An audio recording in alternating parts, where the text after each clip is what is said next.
A king's greatness. King Vikram, fearless of the dark night, shrieking breeze and rain, and the weird laughter of the spirits, reached the tree again. He then climbed it and brought the corpse down. But as soon as he began the walk with the corpse lying on his shoulder, the vampire that had possessed the corpse said, "O king, you are perhaps taking all this pain for the sake of your people. Perhaps you hope to earn their appreciation. But know that often a king's service receives no recognition from his people. Let me give you an example of what I say. Listen to the story. That might lessen the rigors of your labor." The vampire went on. In days gone by, the land of Suvarnapur was ruled by King Himashekar. He was much keen to serve his people. He used his wealth for constructing roads and hospitals, digging wells and ponds, and creating parks and gardens all over the kingdom. The landless were given land by him. Those who wished to profit by trade were provided by him with the necessary capital.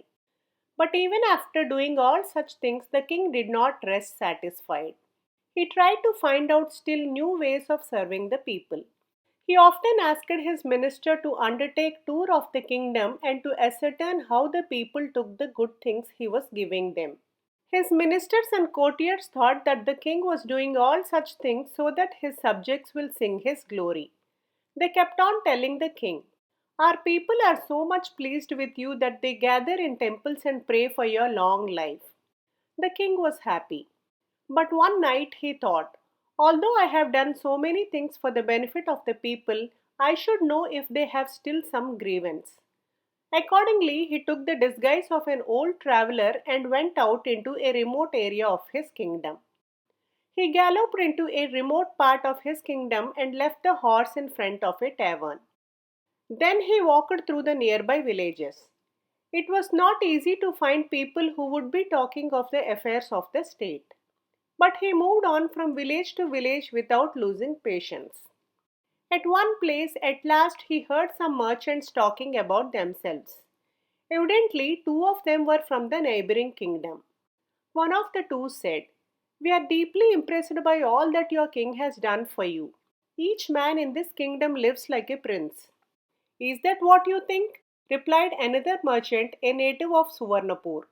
"You say so because you have not seen how our king himself lives. You cannot even dream of the great luxury in which he lives.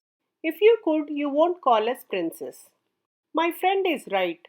Any king can construct a few roads and dig a few wells and found hospitals.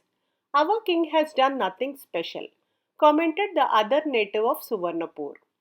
King Himashekar felt extremely sad to hear this. He returned to his palace and soon went out to visit a few neighboring lands. But he instructed his ministers not to stop the welfare activities. He wished to see how the other kings governed their lands. What he saw was nothing unexpected. The neighboring kings lived selfishly and hardly did anything good for their subjects. The people did not criticize their kings for fear of punishment. While King Himashekar was abroad, Suvarnapur was threatened with a famine due to drought.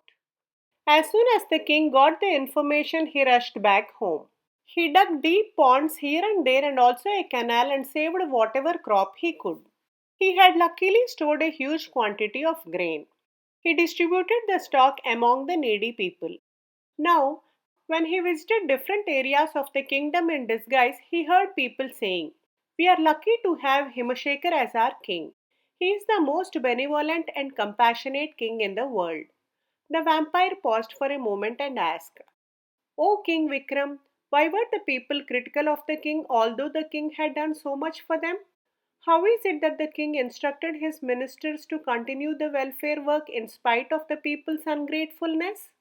Why did the people start praising the king afterwards for the same welfare work? Answer if you can. If you know the answers but choose to keep mum, your head shall roll off your shoulder." Without a moment's delay, the king answered, "Ordinarily, people do not realize the value of a thing that comes to them unasked. That is why they found nothing special in the welfare works of their king. But the king was noble and dutiful by nature. It was not to be praised by others that he did the good works. That is why he never stopped the works despite the people's critical comments. When the famine approached and the people were in need of welfare works, the works assumed fresh value for them and they praised the king. No sooner had King Vikram finished his answer than the cops gave him the slip. Please like, share and subscribe if you enjoyed this video. Do provide your feedback in the comment section below. Thanks for listening.